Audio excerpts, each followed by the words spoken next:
You are listening to the Football Diehards podcast with your hosts, Justin Lanero and Bob Harris, sponsored by DraftKings. Sign up now using promo code DIEHARDS, DIEHARDS. Make a first-time $5 deposit, and you'll receive a free $3 ticket. Hello and welcome to the Football Diehards podcast. You are hearing Kyle Dvorchak along with Bob Harris. We are without Justin tonight, but he is with us in spirit. He's probably injured because everybody was injured. Like, everybody. If he's not hurt, he is the only one not hurt. We'll run down a few of them right now, Kyle, just to get the ball rolling. The guys whose seasons are over, the list includes Darius Geis, Mike Evans, Rashad Penny, Alshon Jeffery, although it's not been made official, widely reported and expected to come. Ridley on IR, Calvin Ridley of the Atlanta Falcons, Marvin Jones Jr. on IR with an ankle injury, Auden Tate on IR with a knee injury, Parris Campbell and Adam Vinatieri to injured reserve with their respective injuries. Parris Campbell made it back last week and could not hang. And, just as we look at those guys, Kyle, a couple of, obviously for Geis, it's Adrian Peterson. Any interest below that or beyond that? Does, Wendell Smallwood or Chris Thompson make a ripple for you at all? Not really. I think Chris Thompson would be, in the deepest of leagues. He'd be a guy you consider, but, elsewise, it's, I'm hardly interested in Adrian Peterson just because, we've seen his ceiling is, 100 yards and no score. It's just so impossible for anybody to do. And, the problem is, to his credit, he has looked good. And it just doesn't matter when you play on this offense. So right, he looks good, and Bill Callahan cannot get enough of him. So volume seems assured, but much like we look, and we'll talk about Josh Jacobs here in a minute. It'd be great from an NFL perspective, from a fantasy perspective. Not the high end, super impressive production. Mike Evans gone. We saw Justin Watson rise to the forefront. Is he of any interest, or you just keep it narrowed down to Brashad Perriman? I really actually would have thought it would have just been the Brashad Perriman number 2 show, because they've been slowly working him back in. He missed some time in the middle of the season, and he showed up, especially with Scotty Miller out. Both of them run this third. Everybody runs the deep roll, deep bombs from Jameis. Everyone runs that role when you play with Jameis, but specifically Scotty Miller was out, and it seemed like Brashad Perriman jumped into this full-time number 3 role. But that wasn't the case. So I would say, because neither of them have this solidified number 3 role, not super interested. But if you had to pick one, I'd still lean on the fact that we saw a handful of good weeks from Perriman. It seems like he's the guy, but I think Watson out-targeted him. So little confidence in either. Yeah, Jameis Winston, by the way, dealing with a fracture in his thumb. Sounds like he'll play through it. Rashad Penny, does Chris Carson move back to top 10 range for you? Yeah, because part of the, there were a few reasons I was not super excited about his chances of being a good running back down the stretch, because we've seen the fumbling issues come in, and especially when they're fighting for I don't know about playoff berth anymore as much as good seeding, but I don't think you want the ball in his hands on the line. Now they don't really have much of a choice. Also, his receiving game was kind of lacking as Rashad Penny filled in that role, and Penny was just getting carries as of recently, which for my dynasty shares, oh baby, that was great, but for Carson, it was very concerning. Now, he's the guy, and he's the guy on a very high profile offense. So I absolutely think a very run heavy offense as well. And though I admire CJ Procise and Travis Homer, I don't think they're going to be doing Rashad Penny roles. Alshon Jeffery, this one, Josh McCown was ready to had his other helmet out, had the radioless helmet out, ready to reprise past stints at wide receiver, as the Eagles against the Giants on Monday night were down to basically one healthy receiver. J.J. Arcega-Whiteside was out or left the game. But we had Greg Ward, I think was it. They went into the game with just 3 healthy receivers, and obviously Jeffrey's a more permanent basis. We'll see about Arcega-Whiteside. Is this just, is there anyone here to pivot to? Is it just Zach Ertz? If you already got him, you're just rubbing your hands together in glee? Yeah, you are just firing up your print and press to print out all the money if you have Zach Ertz, especially if you have Zach Ertz going into the best ball championship. This is second to last right. week. Just imagine getting him the ultimate gift. I think Dallas Goedert, although he didn't reprise this gigantic role that I thought he would, I still think it's obviously a very good thing for him. I think we're going to see him play close to all of the snaps. I'm sure they'll sign probably somebody from the practice squad and like a veteran off the streets, or maybe 2 practice squad Jordan guys. Matthews, paging Jordan Matthews. God. Oh, I actually didn't even hit me. This is hilarious. Is this the 4th time? Right, yeah. That'd be so funny. Now, I'm not interested in anybody they pick up. I do think Greg Ward is probably, unless I'm missing anyone, like the priority. He's it. Yeah, he's got to be the priority free agent receiver for me because like we said, Brashad Perriman, Justin Watson. I don't know which one of them is going to be. I have to know it's Greg Ward because they literally have nobody else, and it's incredible. And I thought he was a very athletic player coming out of Houston. He is. And then he even made his name in the AAF as well. Was a very talented player in the AAF. And I believe he was the quarterback and switch. So like you can see the progression. Like it makes sense that he didn't come out of college firing on all cylinders. So I actually kind of like him. Both in like if I'm picking up a dynasty or just to cap out the season, I don't mind him. I think he's one of my favorite pickups of the week. I believe the Eagles would agree with you there. So Calvin Ridley, abdominal injury. Is there anyone there that kind of rises up? I mean, Russell Gage has looked okay. Has gotten a fair amount of targets. Justin Hardy kind of never really has risen to that level. Do you just leave it where it is with Julio Jones and Austin Hooper? Yeah, I mean, if Russell Gage is available on your waiver, I would probably consider adding him if you need, like if you were one of the half the league that got ravaged by injuries. But I don't think this benefits him that much. It's more just like there are targets to go around, and I'm sure I'm not like Zacchaeus Holomide. Yeah, is that actually it? That's pretty good. I'll take that. And Christian Blake. I'm sure they will not fill the entirety of the void left by Ridley. So maybe it's a slight boost for Russell Gage. I think it's a little bit better for Julio Jones, who's on pace for like a 7-year low, basically since he entered the league. It was his second year. A 7-year low in receiving yards per game.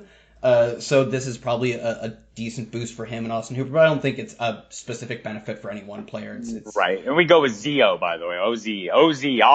That's how we do Olamide. I don't even know. OZ. So beyond that, we've got Marvin Jones Jr. There's not a lot left over in Detroit. Is it what? Chris Lacey and Danny Amendola? They have 3 receivers on their roster right now.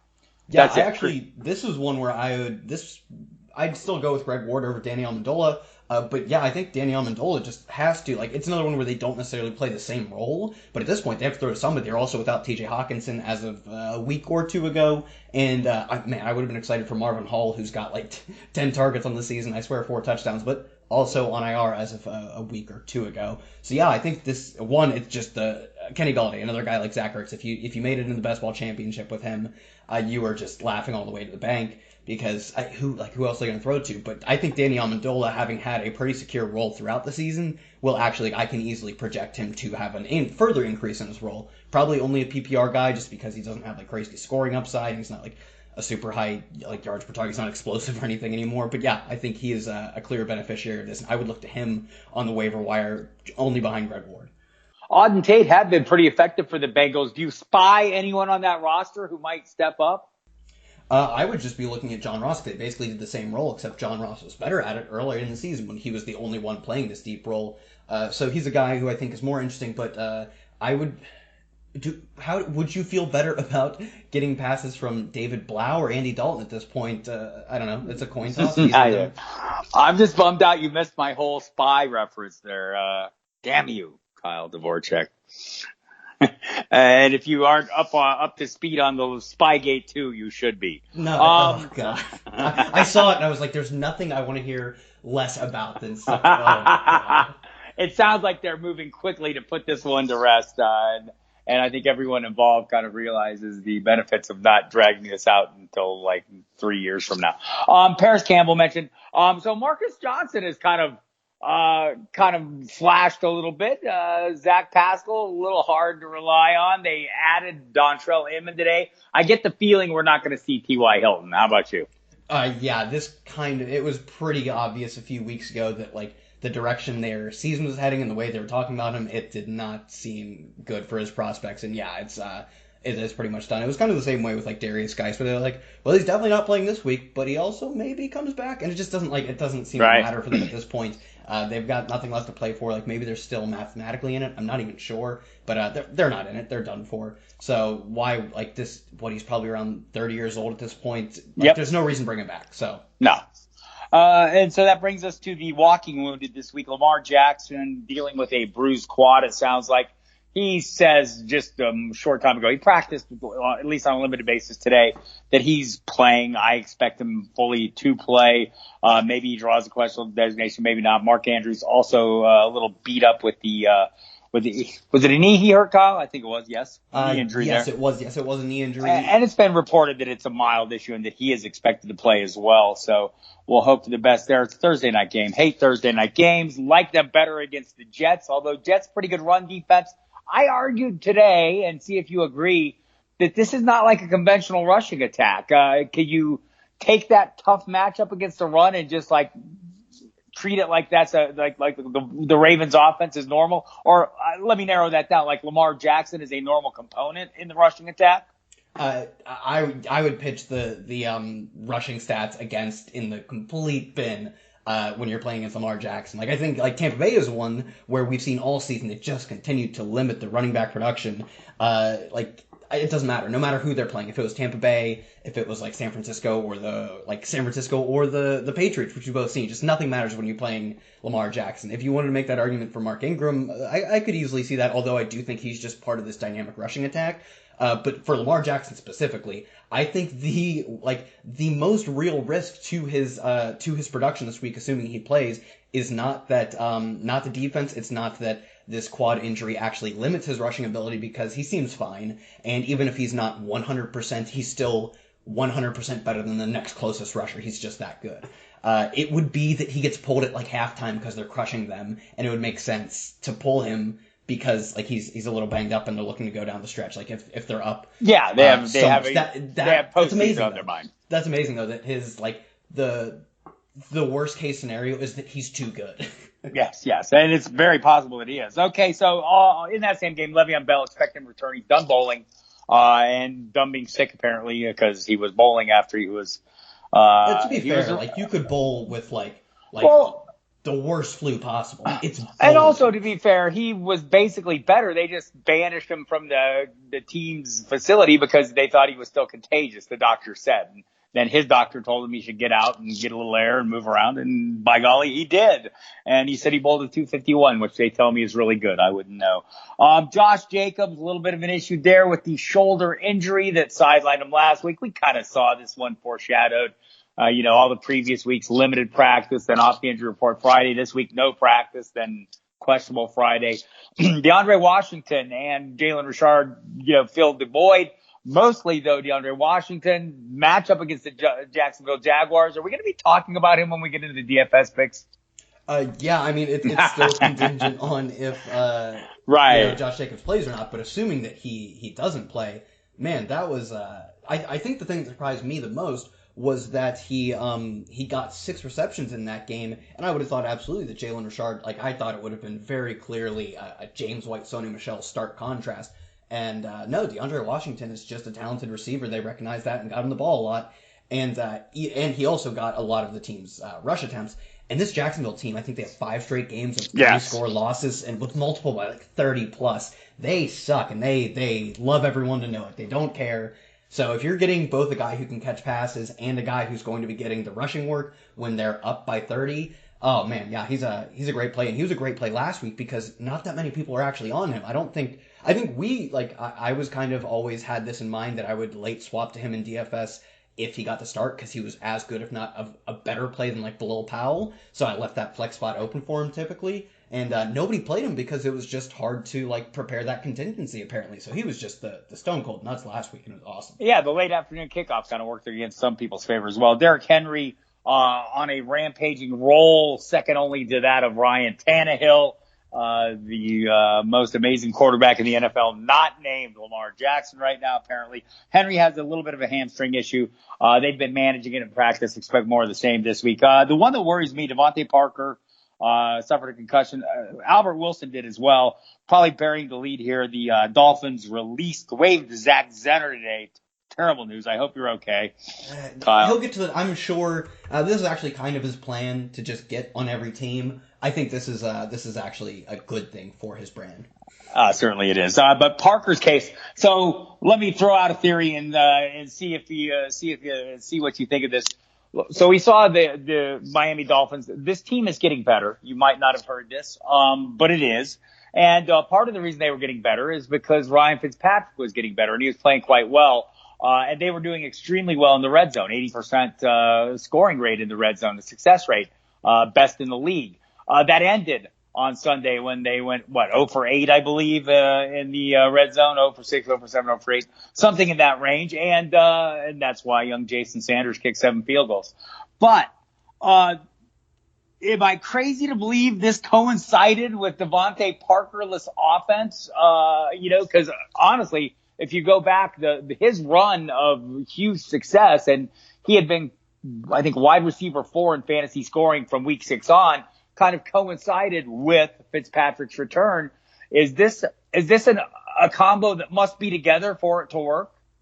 Yeah, no, I think you're spot on there. That if Devontae Parker can't go this week, this whole offense takes a hit. It's very funny that we're talking about you want to play Miami players, but their offense can't score anymore because they're so bad. But they're not as bad anymore. And really, it's been their defense getting crushed at often points, like by the Browns crushing them and the Eagles crushing them, but still losing. So their offense has been great. So unfortunately, it does seem like he was sort of, I don't want to say the glue holding them together. He was just like the entirety of the offense. And I think if you cut that week 6 back to week 8 or 9, he was the number 1 receiver heading into last week. So yeah, I do think that this offense becomes less interesting. There are still some decent values on it.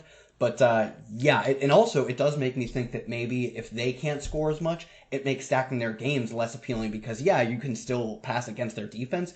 But the reason Carson Wentz was such a good play against them is because they put up 37 or whatever, so he had to keep going. He threw a 30-yard pass at the end to get him over the 300-yard bonus. If their offense isn't going to force the opposing offense to do much, it is a much less interesting game stack to just fire off whoever they play. Yeah, that is a fact. So interesting there. We have the James Conner and Juju Smith-Schuster. The reporting is they'll both try to get back on the practice field. I talked to Will Graves from the Associated Press shortly before we recorded this program. He covers the Steelers for the AP, and he's not so sure Juju's ready. And that sounded like he was the early reporting was more optimistic on him. He said the device he is using on his knee right now is very large, and it just seems very unlikely that he'll make it onto the field this week. And he also is pretty skeptical of Connor. He thinks they want to let this thing fully heal. So interesting there. So we'll see how that one plays out. Jared Cook suffered a concussion after scoring 2 touchdowns in a game we all expected to be very high scoring, the most high scoring game ever in the history of man. Or not. I don't know how you felt about that one, Kyle. Were we expecting that kind of output? Yeah, so the thing is, you said we were all expecting it. I was very overweight on them in DFS. Man, I was close to, basically if Julian Edelman brings down that catch, I am not doing this show. Or the same with DeAndre Washington getting that score. He got stuffed at the end zone, on the 3-yard line or something. I had so much Drew Brees stacks. Emmanuel Sanders is a great play. That George Kittle play at the end was nuts. But apparently, people confined their ownership last week in DFS to playing one of Thomas, Kamara, or Kittle. They didn't go all out on this game, and it just felt like you've got 2 top. I think the Saints entered the week as the 8th best offense, which also includes the fact they played some a bit more conservative games with Teddy Bridgewater. And San Francisco is entering the week as the number 2 offense. You got both those teams playing in the Superdome, and you thought defense it wasn't that I heard this. I apologize if I can't remember who said this, but it wasn't that Michael Thomas had a tough matchup against the San Francisco 49ers. The San Francisco 49ers had a tough matchup against Michael Thomas, and they could not come through because who comes through against Michael Thomas? Nobody does. He's Michael Thomas. So really, I think it was can't guard Mike. I'm told. Yeah, no, in no way. The slants and the curls that he runs, the time, the bang bang timing you get on those is almost literally indefensible. So yeah, I was not awfully surprised. I was vastly overweight on that game and had maybe I'd have to go back and check. Maybe my best week of the year in DFS. But we were kind of in the minority there, especially when you look at Drew Brees, Jimmy Garoppolo, and Emmanuel Sanders ownership. Yeah, I had many calls from the and Twitter tweets and etc. about people who backed off Drew Brees given that tough passing matchup. Understandable, but it doesn't always work out. The best possible decisions don't always yield the best possible outcomes because it's football and it's a weird game. One other injury I wanted to touch on is DJ Chark. Gardner Minshew looks pretty appealing in this game if he has all his weapons against the Oakland Raiders. Do you agree, yes or no? Yeah, I know. If they play Brian Tannehill, it got worse. They were like a bottom 4 efficiency defense looking at opposing passers, just kind of been smoked by everybody. And yeah, I'm sure that Ryan Tannehill and AJ Brown didn't do them any favors in their efficiency numbers. So yeah, that would be. And if Chark were out, I think we would. I personally would expect Chris Conley to take a major step forward because they've both been running these many deep routes, basically because their team is losing so much that all they do is pass the ball. So right, even Leonard Fournette is a big factor in the passing attack. Yeah, man, it's them and the Chargers that I always look at and think like they have so many guys getting so many targets. How does it happen? It's because they both lose a lot until of course they play each other and only one can lose a lot. So yeah, but I would love to see Chris Conley run like 50 routes all like 20 yards or deeper because I just think he'd be a smash play if DJ Chark isn't doing that same thing but better. Right, and I guess the question is, do they need all the pieces of that offense to make it work against the Raiders, who are horrible? I'm thinking probably not. So let's dive into the DFS fun. Interested to hear your takes on the slate today. It's a vast slate full of all kinds of enjoyable games. Let's start with the quarterback position. Where are you headed? So actually, I had not even thought about too much the Jacksonville offense, just because it's whatever. The Jacksonville, they lose a lot, but they don't really score a ton of points. But man, the Jacksonville, Chris Conley is 3,600. Like he'll probably, assuming DJ Chark doesn't play, which I don't think they've ruled him out yet, but he's not playing. I'm sure of it. It's like they said, it's like a 2 to 4 week injury. Maybe we see him back at the end, but it doesn't even. I'm not sure why they would. It's kind of Doug Marrone said it was day to day, week to week. That's the quote. Week to week, day to day. Of course, both of those things can definitely exist at the same time. So I don't think there's really any realistic chance he plays this week. Next week and beyond, it doesn't make a ton of sense for them to play him, but like does much of what Jacksonville does do make sense? No. So we could see him back. I don't think it'll be this week. Chris Conley at 3,600, I'll probably just put him in my cash game lineup. And D.D. Westbrook at 4,600, another great play. So if I'm playing both those guys, yeah, of course I'll be getting a decent amount of Gardner Minshew. And if you can run it back with, they actually got DeAndre Washington's price up to like 6,300, but I do think that would keep people off of him because he's just a backup spot starting, assuming Josh Jacobs doesn't start. It's not like he's not an all-world talent, but I don't really care against this awful Jacksonville defense. I think the price up will just keep his ownership down. So of course, you said quarterback. Work our way backwards all the way into Gardner Minshew. I think he's a great turn play just as we talk through it. In cash, no Lamar Jackson, unfortunately, on the main slate. If you're playing Thursday to Friday, fire him up there. But Deshaun Watson's the closest we're going to get. He's basically fourth in all of the rushing statistics. He's got fourth in rushing yards, in rush attempts, and red zone attempts. And, of course, he's second in touchdowns with 7, only behind Jackson. Closest thing we're going to get to Lamar Jackson at 6,800 is still too cheap. And now, turns out when you play Tennessee, you play in high-scoring games. It has the highest total of the slate at 50. That's come up a point and a half. So he's probably a guy I'd look to in cash, and I think I'll, depending on how chalky he is, I might just be overweight on the tournaments as well. One other game I'm looking at is Dak Prescott in Dallas versus LA. A game with a lot of playoff implications on the line. I think we get the best of both these teams, and neither of their defenses look particularly good as of late. No. So I kind of like that, and I just like stacking Dak. I think he's got some of the highest upside on any individual week receiving options, and Zeke hasn't gotten a ton of work in the passing game, but that just means stack the receiving game. So that's probably a quick overview of where I'd look on this slate. All right, let's dive into the running backs then. All right, so at the top, Patrick Laird just didn't get the correct pricing, in my opinion. He got like 15 carries last week and 4 catches. He moved up like $400 on DraftKings, and I don't know, probably not a lot on FanDuel either because he's only 5,500 there. Just one of the better values, like 14 or 15 carries last week, 4 catches, and it just seems as though they don't really have any interest in playing Myles Gaskin's got 4 carries, 1 catch. Laird's like a legitimately a good player. He's not a bit just a good player, getting a lot of volume. And he's like top 10, I believe, in targets over the past 4 weeks. Very good receiving threat. He does it all. So yeah, I think. And then of course, Christian McCaffrey. It's very funny to have to write like a cash game article and just be like, why? Like don't overthink this. Just keep playing Christian McCaffrey. His floor is just stupid high, and it seems like every time he looks like he might have a bad week. Like you think he started the first half of last week terribly.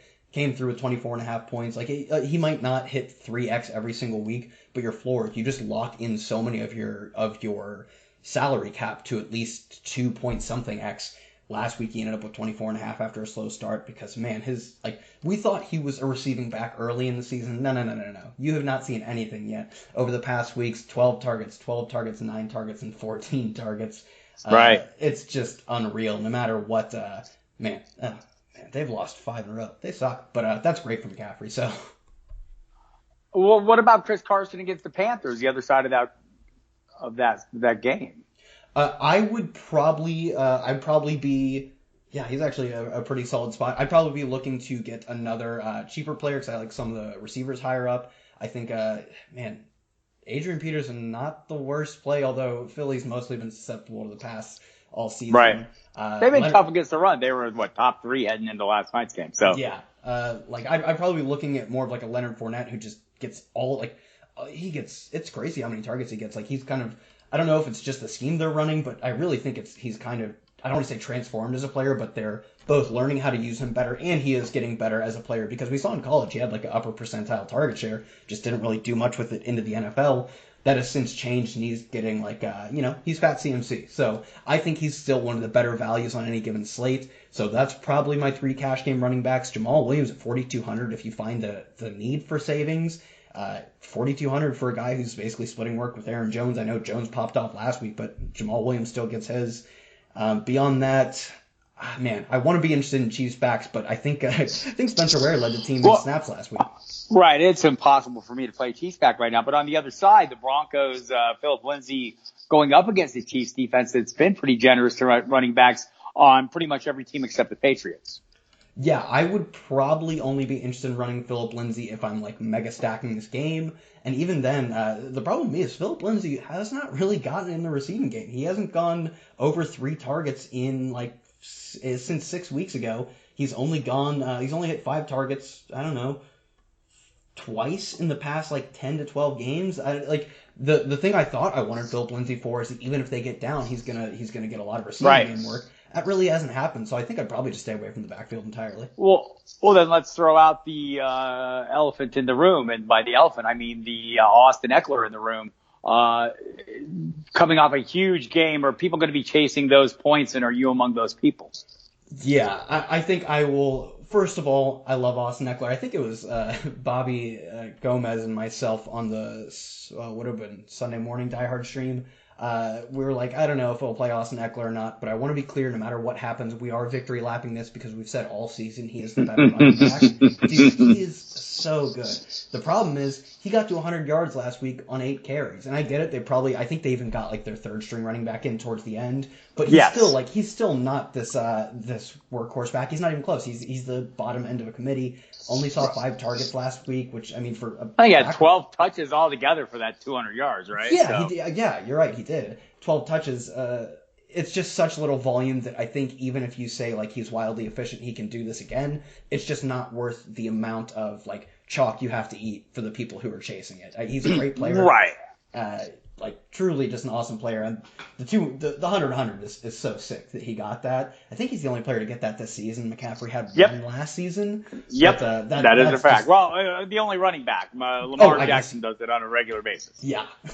But, to get a double bonus on DK. But I think he has 4. I think Lamar Jackson has 4 double-doubles this year, or double triples, I should say. So, passing and running. So, anyhow, and I guess that's, a lot of what Eckler did in this game is a lot of why we're going, oh, DeAndre Washington, that looks pretty reasonable. So a lot of players are getting big chunk plays against the Jaguars defense right now.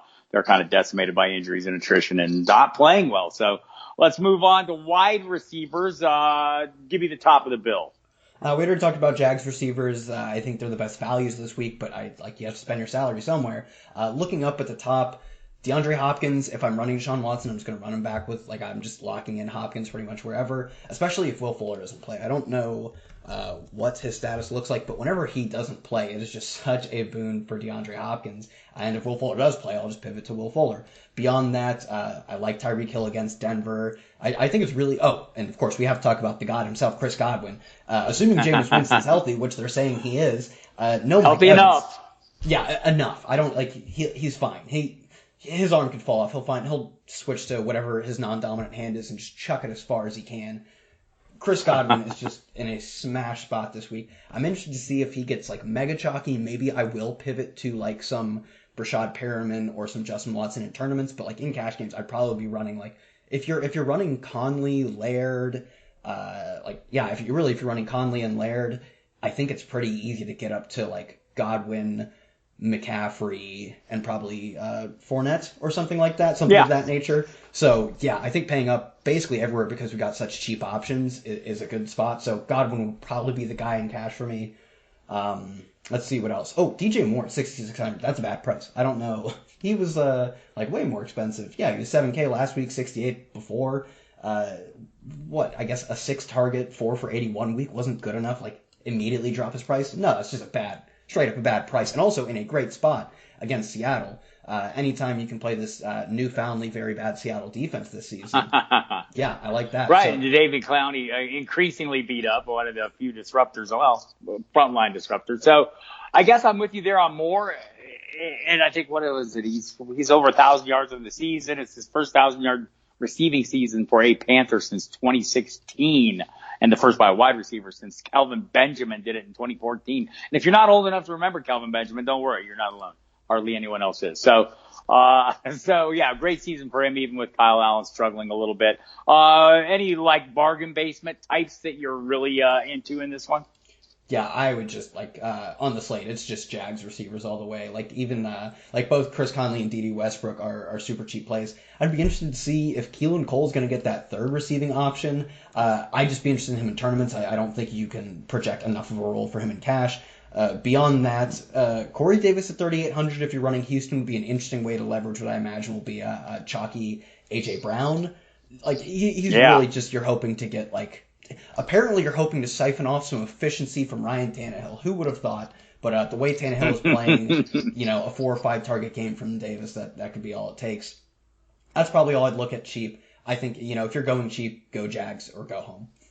Right, fair enough. All right, so moving on to the tight end position, I guess we can get out the flow sheet. Arizona is playing, check.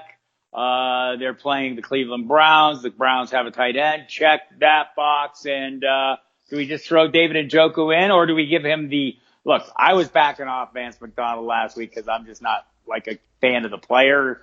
And I mean, that matchup has been basically a free pass. Are we back to free pass? Does David Njoku reappear this week? I'm not a huge coach speak guy, but I do think I would want to see something about them getting him more involved in the offense. He played well under half the team snaps, 21 of 56, only got 3 targets. So I think I guess really Vance McDonald didn't work out because he didn't return with a concussion, but I think that was a very obvious stay away spot. And this week, if Njoku's going to have really any ownership, I probably won't be on it. He just wasn't involved enough in the offense coming back that I'm not going to be on him. It's just, I'm looking for you have to get volume against the Arizona Cardinals, and 3 targets just wouldn't cut it for me. And also, they've been kind of a run-heavy team in weeks past, so yeah, I'm not awfully interested. Also, Baker has just not been that good. You're tying yourself to, I guess, Arizona's defense is bad, but you're also just tying yourself to not that good of a quarterback. So I probably won't be going there, especially if people are just going to buy the flow chart as they always do. Yeah, I'm kind of with you there. So who do you like this week? Who's at the top of the list? And kind of run me through the various values. So a game that we talked about a few times, Jacob Hollister, 3,800 to Seattle at Carolina. Hollister getting really good volume in the past 4 weeks, 4 or 5 even. Just hasn't had the explosion game, but really we're just buying volume here. Yeah, over the past 4 weeks, it's 28 targets. Yeah, that's, coming from Russell Wilson going against this Carolina defense, I'll take that all week.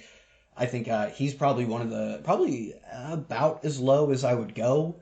I don't see any other good values that I'd really be reaching for unless we get some forbidden injury news late in the week. Outside of that, Darren Waller against Jacksonville. I think this is a good game to stack up. Darren Waller, they're now without Foster Moreau, who wasn't getting a ton of volume, but he had 5 touchdowns on the season, was just scoring at a filthy clip. And then Hunter Renfrow out a few weeks earlier was also kind of very negatively correlated with him. I would assume it's because they run these very similar shallow crossing the middle routes. He started coming on. Darren Waller started coming off. another offense quietly losing all of their pieces. This has happened to a few teams. So yeah, I think Darren Waller, even if you're not stacking this game, is just probably the best value on the slate at 5,500. He's like just the Darren Waller we saw earlier, and now I think he has even more touchdown equity, which early in the season didn't really come. Later it was a little better, again, on a scoring drought, so I'm just going to buy low on that. He's actually probably, I don't know if I can get him into cash. It might just have to be Jacob Hollister. Fair enough. So any outliers that might be of interest for tournament players? At tight end? Yeah. Yeah, so tight end, so assuming, I guess this will probably end up being chalky, so I'll stay away from it. Or actually, so if Zach Ertz, which I imagine is going to be chalky, right. probably won a lot of people their fantasy playoffs. He brought me within like 2 points on one and lost me another, found the perfect middle to completely screw me, and it was heartbreaking, but I did have a good showdown slate, so I can't complain. But man, you can just lock him into so many targets. The only problem would be with Washington is if they can't put up points against Philly, which they don't put up points against many people. So if he's going to be popular, I would maybe think about pivoting to Dallas Goedert at 4,300. Basically, you're just hoping the touchdown variant swings in your way, but he is going to. He played 60 of 89 snaps, and I think that would go up as you expect. Basically, right. His snaps, routes and target shares have been high all year. Relatively high until last night. The target share wasn't what you'd expect on a night when they had nobody else, but I think that'll kind of adjust going forward. So I'm kind of with you on this one. Yeah, I'm willing to kind of just say that it was a little wonky that night. And I think by the final drive, they were literally playing the only people they had left. I'm sure they'll have some sort of replacement for that, but I do think they'll be running an incredible amount of 2 tight end sets. They already, as of a few weeks ago, led the league in 2 tight end sets. I think that's probably just like their base formation. It was around 40%. I honestly think that should be over 50% at this point. So I think 2 tight end will be their base set. They did have, was it Josh Perkins? I keep wanting to call him Paul Perkins. I believe it's Josh Perkins who was off their practice squad, got in a decent amount towards the end. But yeah, I think you're just getting kind of a slot receiver type of player when you play Dallas Goedert. So yeah, I think he's actually probably a very good leverage option off of Ertz. Yeah, sounds reasonable. All right, defenses. Yeah, so for defense this week, one interesting one that I like a lot is Arizona versus Cleveland. We just talked about how I'm just not really a fan of what this Cleveland offense has done. Baker Mayfield kind of has turned. He had a streak where he was playing much more efficient, less turnover prone. Kind of came down the drain last week and was not great against Pittsburgh week before that. So yeah, I think he had like under 200 yards and 2 interceptions last week. In Pittsburgh, he threw the game-losing interception.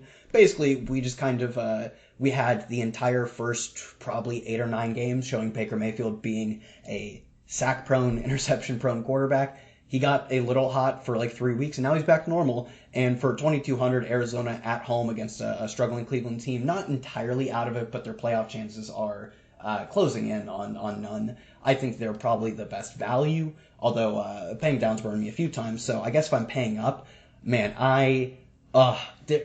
so what do you? I think that the Ryan Tannehill thing cannot last forever. I get it was in Miami, but he was a inaccurate, sack-prone quarterback, and I think even if he is better in Tennessee, which I think even on a small sample, it's safe to say when a player leaves Miami and looks better, give them the benefit of the doubt and say they were worse in Miami than they should have been. I still think a great tournament play is to just run Houston defense and hope that this is the week that the Ryan Tannehill experiment comes to an end, or at least a brief intermission.